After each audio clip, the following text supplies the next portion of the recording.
August 10. If there be therefore any consolation, comfort in Christ, if any comfort of love, if any fellowship of the Spirit, if any bowels and mercies, fulfil ye my joy, that ye be like-minded, having the same love, being of one accord, of one mind. Philippians 2:1, 2. What exhortations these are, to unity, peace, brotherly kindness.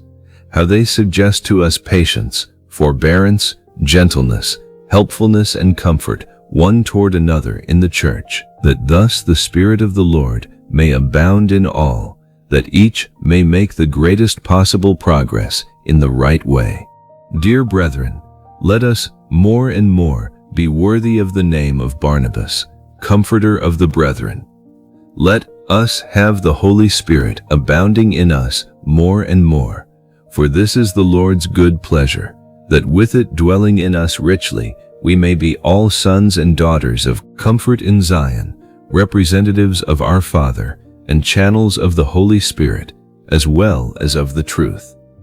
Nothing pleases the Lord's servants more than the spiritual prosperity of those whom they serve, for these are their spiritual children, for whose welfare they labor, and for whose ultimate victory they lay down their lives.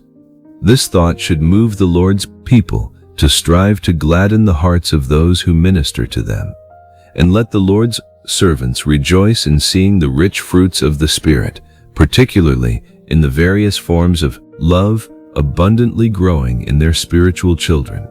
And so the spiritual mother and children will rejoice together in the Lord. Questions. What were the week's experiences in line with this text? What did they affect?